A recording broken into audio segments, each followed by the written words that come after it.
நான் சொல்றதை விட்டுட்டு நீ அவளுக்கு சப்போர்ட் பண்ணிட்டு இருக்க. அம்மா, அவ எவ்வளவு கோவமா என்கிட்ட வந்தான்னு தெரியுமா? என்கிட்ட அவ கோவமா பேசிட்டு இருந்தா. திடீர்னு வீல் சேர் மூவ் ஆகி நான் கீழே விழுந்துட்டேன். இதுதான் நடந்தது. என் மேல உனக்கு நம்பிக்கை இல்லையா? அம்மா அப்படிலாம் இல்லம்மா. வசு அந்த மாதிரி செய்ய மாட்டாமா. அவ உங்க மேல உயிரா இருப்பாமா. அர்ஜுன், என்னால ஆர்கியூ பண்ண முடியல. வசுவ பத்தி நீ பேசுறதா இருந்தா நீ இங்க இருக்காத, வெளியில போ. மா, தம்பி, அம்மா இப்பதான் கண் முழிச்சிருக்காங்க. டாக்டர் வேற அதிகமா பேசக்கூடாதுன்னு சொல்லியிருக்காரு. எதுவா இருந்தாலும் அப்புறம் பேசிக்கலாம் தம்பி. ஆமாண்ணா, கொஞ்ச நேரம் வெளியில இருக்கலாம் தம்பி.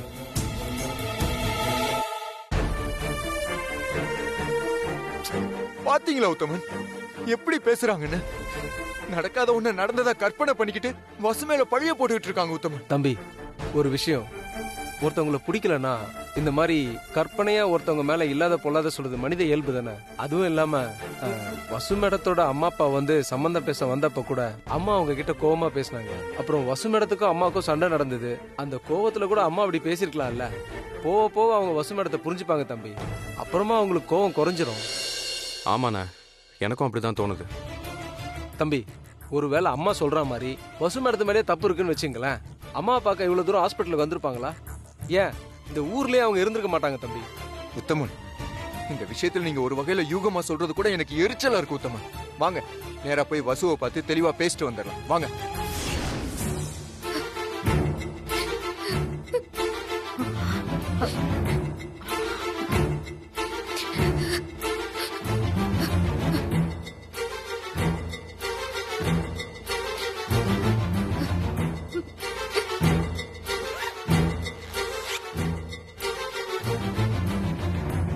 அம்மா கிளம்புங்க. இனிமே இங்க ஒரு நிமிஷம் கூட இருக்க கூடாது. வசு, என்னம்மா ஆச்சு?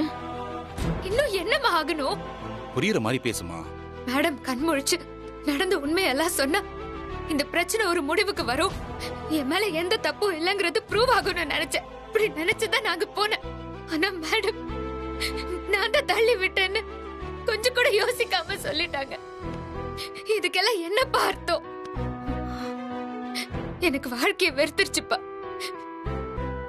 இனிமே இங்க இருக்கிறதுல அர்த்தம் இல்ல.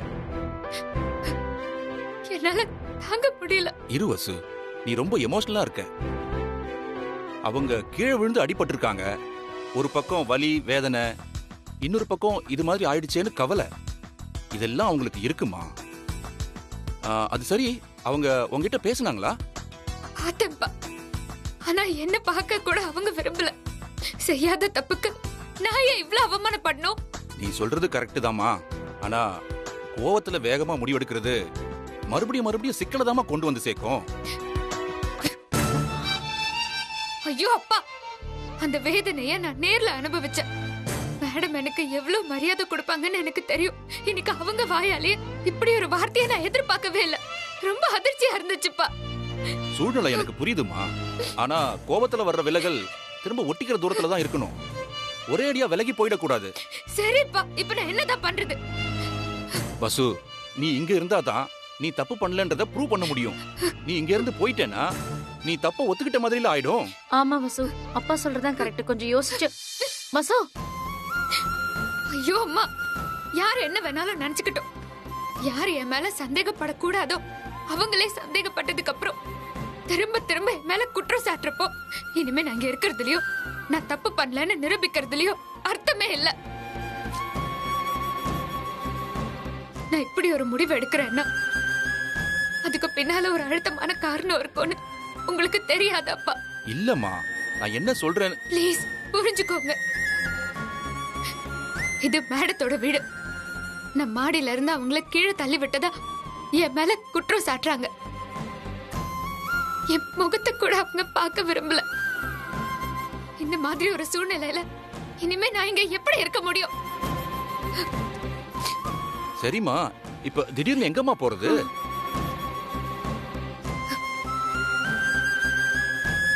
என்னோட ஃப்ரெண்ட் வீட்டுக்கு போலாம். அங்க இருந்து நம்ம வேற வீடு பாத்துக்கலாம். கிளம்புங்க. நீங்க வரீங்களா இல்லையா?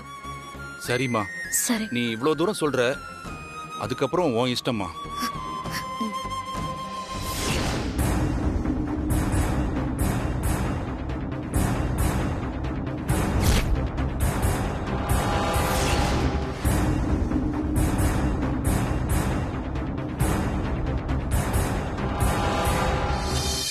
ஐயோ, தம்பிக்கிட்ட தேவையில்லாம வாயை விட்டு மாட்டிக்கிட்டோமோ. ஏதாவது சொல்லி சமாளிப்போம். தம்பி, வசு மேடம் எங்கேயாவது வெளியில போயிருப்பாங்க, இப்போ வந்துருவாங்க. ஹாஸ்பிட்டல்ல வேற என்னமோ சொன்ன மாதிரி இருந்துச்சு. சொன்னது என்னமோ வாஸ்தவம் தான். ஆனா எல்லாரும் அவங்கள குத்தம் சொல்றப்போ அவங்க கடமை தானே செய்வாங்க. உத்தமன், என்ன குத்தம் சொன்னாங்க? ஆமா தம்பி, நீங்க பண்றதெல்லாம் சரி, அவங்க பண்றது மட்டும் தான் தப்பு. வசு மேடம் பாவம், அவங்க என்னதான் பண்ணுவாங்க? செய்யாத தப்புக்கு ஆளாளுக்கு அவங்கள குத்தம் சொல்றீங்க. முதல்ல இனியா மேடம் போலீஸ் ஸ்டேஷன்ல போய் அவங்க மேல புகார் கொடுத்தாங்க.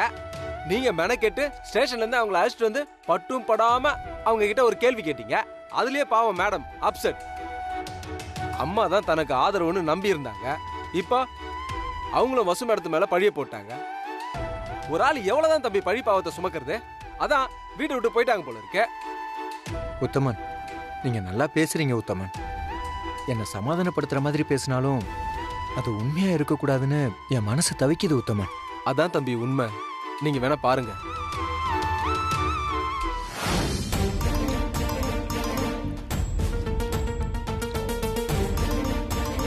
பார்த்து பார்த்துமா சுட போகுது. மெதுவா மெதுவா.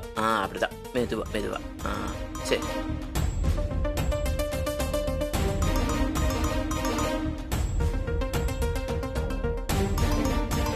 அடியே, இந்த வேலையெல்லாம் நீ நல்லா செய்டி.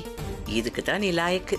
பாட்டி, சும்மா வெட்டியா பேசாம என்னை பத்தி நல்ல விதமா பில்டப் கொடு. நீ வேலையை கண்டினியூ பண்ணு. இப்ப பாரு எப்படி பில்டப் பண்றேன்னு. என்னம்மா தொடச்சு விடுறா. இப்படி நீ தொடச்சு விடுறதுலயே முதலாளி அம்மாவுக்கு சீக்கிரமா குணமாயிடும். இனியா, நீ ஏன் கஷ்டப்படுற? இதெல்லாம் நர்ஸு கிட்ட சொன்னா அவங்களே பண்ணி விடுவாங்கல்ல. இதுல என்ன அத்தை இருக்கு? நான் இருக்கிறப்ப அவங்க எதுக்கு செய்யணும்? அவங்க எல்லாம் பணத்துக்காக செய்யறவங்க. நான் ஆத்மார்த்தமா செய்யறேன். எனக்கு ஒரு அம்மா இருந்தா நான் இதெல்லாம் செய்ய மாட்டேனா? ஆமா ஆமா, பெத்த அம்மா மாதிரியே தான் உங்களை பாத்துக்கிறா. கொஞ்சம் அசந்தா சோத்துல விஷம் வச்சிருவ இல்லடி? முதல்ல உனக்கு தான் வைக்கணும் பாட்டி. பில்டப் கொடு. இங்க பாருங்க முதலாளி அம்மா, நீங்க கோமாவில இருந்தப்போ நான் கோமால எல்லாம் இல்ல, மயக்கத்துல தான் இருந்தேன். அதேதான் அதேதான். நீங்க கை கால்லாம் அப்படியே இழுத்துக்கிட்டு கிடந்தப்போ உங்களுக்காக வேண்டிக்கிட்டு இனியா கோவிலே கதின்னு கிடந்தா. சோறு தண்ணி இல்லாம கோவில்ல கிடைக்கிற புளி சோறையும் சுண்டலையும் சாப்பிட்டுட்டு பிரகாரத்திலேயே படுத்துட்டு இருந்தா. பாருங்க எப்படி இழைச்சு போயிட்டா. ஆமா அத்தை, மனசே சரியில்லை. பசிக்கல, தூக்கம் வரல. உங்களுக்காக ஏகப்பட்ட வேண்டுதல் பண்ணிருக்கேன். டாக்டர் எனக்கு டிஸ்சார்ஜ்னு சொல்லிருக்காங்க. வீட்டுக்கு போனதும் ஒவ்வொரு வேண்டுதலா நிறைவேற்றிக்கலாம். உங்களுக்காக தீயில கூட இறங்குறேன்னு வேண்டிக்கிட்டா. எனக்கு மருமகளா வரப்போறவ அப்படிதான் இருப்பா. அர்ஜுன் கொடுத்து வச்சவன்.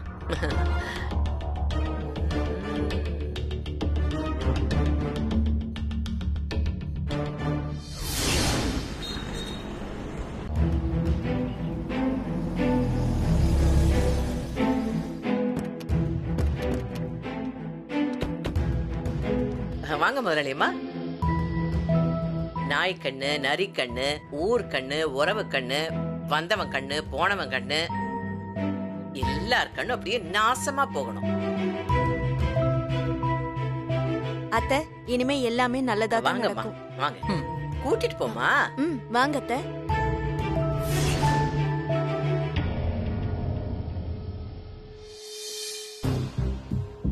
அம்மா நமஸ்காரம்மா. வணக்கம். வாங்க சாமி. இவர் எதுக்கடி வராரு? அம்மா நல்லாயிட்டீங்களா? ஏதோ கடவுள் புண்ணியத்துல நல்லாயிட்ட சாமி. ரொம்ப சந்தோஷம்மா. உங்களுக்கு இப்படி ஆயிடுச்சுன்னு கேள்விப்பட்ட உடனே நாங்க கோவில்ல வச்சு ஒரு மண்டல பூஜை பண்ணினோம்மா. நல்லது. பாட்டி, அவரை பேச விடாத. சரி சரி, அதெல்லாம் இப்ப எதுக்குங்க? முதல்ல முதலாளியம்மா ரெஸ்ட் எடுக்கட்டும். அவங்களே மூளை இப்பதான் சரியாயி வந்திருக்காங்க. அம்மா, அவங்களுக்காக நடந்த பூஜைய அவங்க காதுல போட்டுறணும். அதுதான் நல்லது. இதெல்லாம் சொல்ல வேண்டியது என்னோட கடமைமா. ஆமா ஆமா, பூஜை ரொம்ப நல்லபடியா நடந்துச்சு. அதான் சொல்லிட்டீங்கல்ல, இங்க போங்க. முதலாளியம்மா, நீங்க உள்ள போய் ரெஸ்ட் எடுங்க. இருங்க வசு பாட்டி, சாமி தான் ஏதோ சொல்ல வராருல, நீங்க சொல்லுங்க சாமி. அன்னைக்கு கோவில்ல பூஜை பண்ண அதே பொண்ணு அதாம்மா, அந்த வசுந்தரா பொண்ணு தான் பூஜை பண்ணுச்சு. நல்ல மனமுருகி உங்களுக்காக பிரார்த்தனை பண்ணிட்டாங்க. ஆமாமா, இனியாவும் அவளும் சேர்ந்துதான் பண்ணாங்க. இனியா ரொம்ப நல்லா வேண்டிக்கிட்டா. உங்களுக்காக ஒரே வேளை சாப்பிட்டு விரதம் இருந்தா. நல்ல வேலைம்மா, அந்த பொண்ணு ஒத்துழைச்சதால பூஜை நல்லபடியா சிறப்பா முடிஞ்சது. நீங்களும் நல்லாயிட்டு வந்துட்டீங்க. இனிமே எல்லாமே நல்லபடியா நடக்கும். சரி, ரொம்ப நன்றிங்க சாமி. ரொம்ப சந்தோஷம்மா. நான் அப்புறம் வந்து பாக்குறேம்மா. சரி வரேங்க. அர்ஜுன், அம்மா நான் வசுவை உடனே பார்க்கணும். பாட்டி அவளை வர சொல்லு. சரிம்மா. முதலாளியம்மா, அவளை எங்க போய் பிடிக்கிறது? அந்த குடும்பமே வீட்டை காலி பண்ணிட்டு ஓடியே போயிடுச்சு. ஏன் காலி பண்ணிட்டு போயிட்டாங்க? குத்தமுள்ள நெஞ்சு குறுகுறுக்கும்ல. எவ்வளவு பெரிய தப்பு பண்ணிருக்கா. உங்களை அப்படியே புடிச்சு துபால கீழே தள்ளி விட்டுருக்கா. அத வேற நீங்க உங்க 2 கண்ணால பாத்திருக்கீங்க. அப்புறம் எப்படி முதலாளியம்மா இங்க இருப்பா? அதான் குடும்பத்தோட ஓடி போயிட்டாங்க. ஓ, அப்படியா? சரி. சனிய தொலைஞ்சதுன்னு விட்டு தள்ளுங்க. அப்புறம் முதலாளியம்மா, இனிமே நீங்க வீல் சேர்ல ஹெல்மெட் போட்டுட்டு தான் போகணும். வசு பாட்டி, சும்மா எதையாவது உளறிட்டு இருக்காதீங்க. அர்ஜுன், நான் வசுந்தராவை உடனே பார்க்கணும். அவ எங்க இருக்கான்னு தேடி கண்டுபிடிச்சு உடனே அழிச்சிட்டு வா. சரிம்மா. வாங்க உத்தமன். ஓடா, இங்க என்னடா பார்வை? ஏய் அடியே, உன் மாமியார் காரிக்கு மூளையில அடிபட்டதுல மூளை எலும்பு அப்படியே உடஞ்சு போச்சு போல இருக்கு. அதான் வந்தவன வெசி வெசி வெசின்னு கூப்பிட்டு இருக்கேன். வசுவை எதுக்காக அம்மா பார்க்கணும்னு சொன்னாங்க? தெரியலையே தம்பி. ஒருவேளை ஹாஸ்பிட்டல்ல பேசினதை நினைச்சு மனசு மாதிரி அவகிட்ட பேசணும்னு நினைக்கிறாங்களோ? இருக்கலாம். அம்மா மனசுல இருக்கிறது யாருக்கு தம்பி தெரியும்? உத்தமன், இப்ப வசுவை போய் நான் எங்க தேடி கூட்டிட்டு வருவேன்? ஒரு நாள்ல வீடு பார்த்துட்டுலாம் போக முடியாது. போரூர்ல வசுவோட ஃப்ரெண்டு ஒருத்தி இருக்கா. ஒருவேளை அங்க போயிருப்பாளோ? அங்க போய் விசாரிச்சு பாப்பா. வாங்க.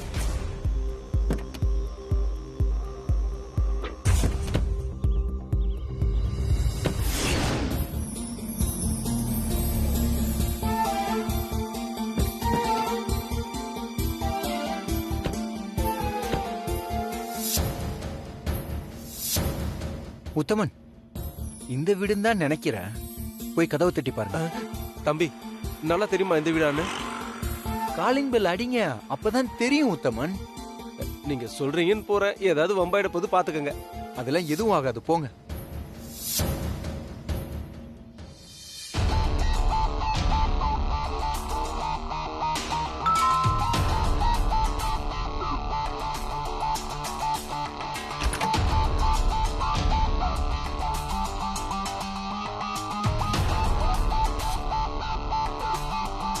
இப்ப எதுக்கு இங்க வந்தீங்க? நாங்க இங்க இருக்கோம்னு உங்களுக்கு யார் சொன்னா? எங்களை நிம்மதியாவே இருக்க விட மாட்டீங்களா? இல்ல சார், வந்து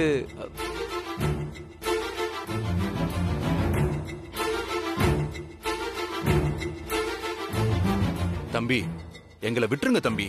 நாங்க எந்த பாவமும் பண்ணல. பசு ஏற்கனவே நொந்து போயிருக்கா. என்ன தம்பி, ஏன் தம்பி அவளை தேடி வந்திருக்கீங்க? அப்பா,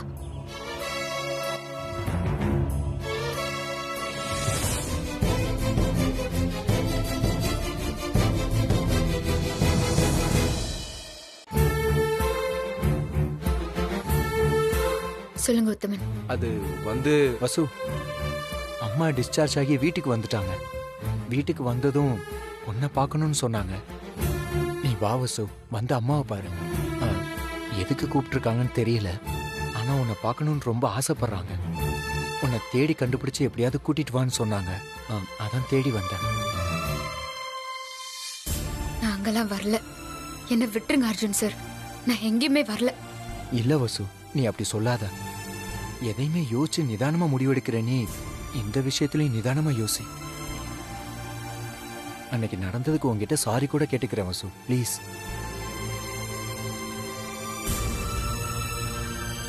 மண்டல பூஜை பண்ண சாமி வீட்டுக்கு வந்திருந்தாரு. நீ அம்மாக்காக பூஜை பண்ணதா அவர் அம்மா கிட்ட சொன்னாரு. ஒருவேளை அது கூட ஏதாவது ஒரு மாற்றத்தை உண்டாக்கி இருக்கலாம்ல வசு. அதை உன்கிட்ட ஷேர் பண்றதுக்காக கூப்பிட்டுருப்பாங்க வசு. அம்மா மனசு மாறணுங்கிறது தானே உன்னோட ஆசையும். வா வசு, அம்மா வந்து பாரு வசு. இல்ல அர்ஜுன் சார், ப்ளீஸ் என்ன கூப்பிடாதீங்க. நான் வரல. நடந்த சம்பவத்தோட வலி இன்னும் என் மனசை விட்டு மறையல. மேடம் அப்படி பேசியிருக்க கூடாது. ப்ளீஸ் என்ன விட்டுருங்க. வசு வசு ப்ளீஸ் வசு. அம்மா மேல உனக்கு எதுக்கு இவ்வளவு கோவம்? அம்மாவை பத்தி உனக்கு தெரியாதா? இப்ப அவங்க தானே உன்னை பார்க்கணும்னு ஆசைப்படுறாங்க. இல்ல அர்ஜுன் சார், வேணா விட்டுருங்க. நான் ஒன்னும் பொம்மை கிடையாது நீங்க நினைச்சபடி ஆடுறதுக்கு. தயவு செஞ்சு என்ன விட்டுருங்க. வசு ப்ளீஸ் வசு, புரிஞ்சுக்கோ. நடக்க கூடாதது நடந்து போச்சு. வீம்பும் கோவமும் இப்ப பிரச்சனையை தீக்காது வசு. எனக்கு நீயும் முக்கியம், அம்மாவும் முக்கியம். மனசுல எதையும் வச்சுக்காத வசு. என்ன புரிஞ்சுக்கோ ப்ளீஸ். நல்லா புரிஞ்சுக்கோங்க அர்ஜுன் சார். நீங்க போலீஸ் ஸ்டேஷன்ல இருந்து வரும்போது தயங்கி தயங்கி சொன்னத அம்மா ஹாஸ்பிட்டல்ல நெத்தில அடிச்ச மாதிரி சொல்லிட்டாங்க. நான் தள்ளி விடலங்கிறத அவங்க நம்பாததுனால தானே அப்படி சொன்னாங்க. இப்போ நான் அங்க வந்து என்ன பண்ண போறேன்? இதோ பாரு வசு, அம்மா அப்படி பேசினா நமக்குள்ள இருக்கிற காதல் இல்லைன்னு ஆயிடுமா? அது நிஜம் வசு. என் உயிரோட கடைசி மூச்சு இருக்கிற வரைக்கும் அந்த காதல் எனக்குள்ளே தான் இருக்கும். உன்னை கெஞ்சி கேட்கிறேன், எனக்காக வா வசு.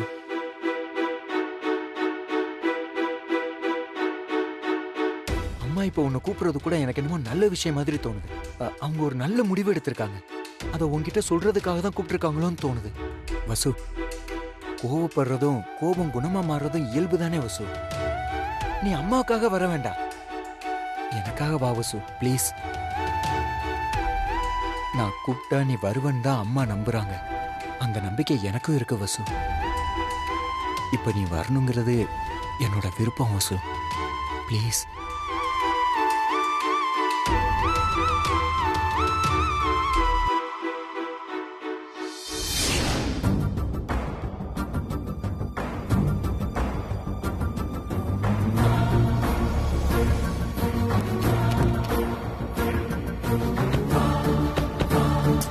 வந்துட்டா. எங்க துரத்தினாலும் திரும்ப திரும்ப வந்துடுறா. நிரந்தரமா தொலைய மாட்டேங்கிறாளே. ச்சே.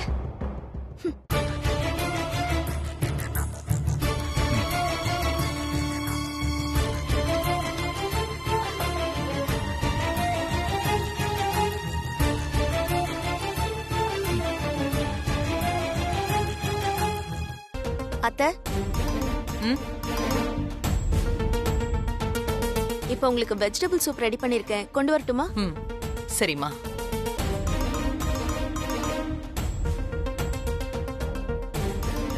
அத்தை, மத்தியானம் லஞ்சுக்கு சிக்கன் பண்ணட்டுமா மட்டன் பண்ணட்டுமா? சிக்கன் குருமா வச்சு மட்டன் சுக்கா பண்ணிட்டுமா? அப்புறம் டாக்டர் தினமும் 2 நாட்டுக்கோழி முட்டை சாப்பிட சொல்லிருக்காரு. பாயில் பண்ணி வச்சிருக்கேன், கொண்டு வரட்டுமா? நான் சொல்றேம்மா. அத்தை, இன்னைக்கு குக் லீவு, அதனால நானே போய் சமைக்க போறேன். நீங்க கம்ப்ளீட்டா ரெஸ்ட் எடுங்க. சரி. இனியா, நீ கொஞ்சம் வெளியில இரு. சரிங்க அத்தை.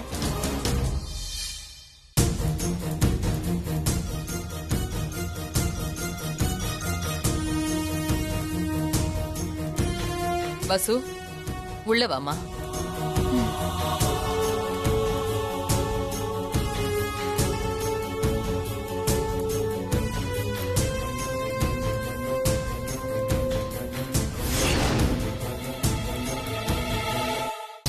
வீட்டை காலி பண்ணிட்டு போயிட்டியாமே? ஆமா மேடம். ஏன்? நான் உங்களை தள்ளி விட்டேன்னு என் மேல அபாண்டமா பழி போட்டீங்க. அதை என்னால தாங்கிக்க முடியல. இப்படி ஒரு பொய்யான பழிய சுமந்துக்கிட்டு நீங்க கொடுத்த வீட்டுல இருக்கிறதுக்கு நான் விரும்பல. அதான் போயிட்டேன். நான் பொய் சொல்ல மாட்டேன். நானும் பொய் சொல்ல மாட்டேன். எந்த விஷயத்தையுமே கண்ணால பாக்குறது போய், காதால கேக்குறதும் போய், விசாரிச்சு அதை பத்தி தெரிஞ்சுக்கிறது தான் உண்மைன்னு சொல்லுவாங்க. நீங்க அதை ஏன் விஷயத்துல செய்யல பாத்தீங்களா? நான் எதுக்கு விசாரிக்கணும்? நீ ஆவேசமா வந்து கோவமா பேசுன. நான் அவ்ளோ சொல்லியும் கூட திரும்ப திரும்ப உங்க அப்பா அம்மா பேசுனதையே நீ நியாயம்னு சொல்லிட்டு இருந்த. ஒரு கட்டத்துல கோவமா என்ன பார்த்து வந்த, நான் கீழே விழுந்துட்டேன். ஓ, அப்ப நான் உங்களை பார்த்து வந்த வரைக்கும் தான் நீங்க பாத்திருக்கீங்க அதானே? மாடியில நீயும் நானும் மட்டும்தானே இருந்தோம். அப்ப நான் எப்படி கீழே விழுந்தேன்? ஐயோ மேடம், நீங்க வீல் சேர்ல மூவ் ஆயிட்டே பேசினப்போ உங்க புடவை வீல் சக்கரத்துல மாட்டிக்கிச்சு. அதை எடுத்து விட தான் நான் உங்களை நோக்கி வேகமா ஓடி வந்தேன். அதுக்குள்ள நீங்க கீழே விழுந்துட்டீங்க. அப்போ நீ என்ன தள்ளி விடல? என் மனசாட்சி சத்தியமா சொல்றேன். இல்ல நீங்க யார் மேல வேணாலும் சத்தியம் பண்ண சொல்லுங்க, நான் சத்தியம் பண்றேன். சத்தியமா நான் உங்களை தள்ளி விடல மேடம். உங்களை தள்ளி விடணும்னு நான் எப்படி மேடம் நினைப்பேன்? இது வரைக்கும் நான் எவ்வளவோ பிரச்சனைகளை சந்திச்சிருக்கேன் மேடம். எல்லாத்தையும் நியாய தர்மத்துக்கு உட்பட்டு தான் சரி பண்ணிருக்கேன். மனசாட்சிக்கு விரோதமா நான் நடந்துக்கிட்டதே இல்லை. சரி, நீ சொல்றத நான் நம்பணும்னா நான் சொல்ற வேலையை நீ செஞ்சு காட்டு. அப்பதான் நீ என்ன தள்ளி விடலன்னு நான் நம்புவேன். ஓகே மேடம், நான் உங்களை தள்ளி விடலன்னு ப்ரூவ் பண்றதுக்காக நீங்க என்ன சொன்னாலும் அதை செய்யறதுக்கு நான் தயாரா இருக்கேன். சத்தியம் பண்ணி கொடு.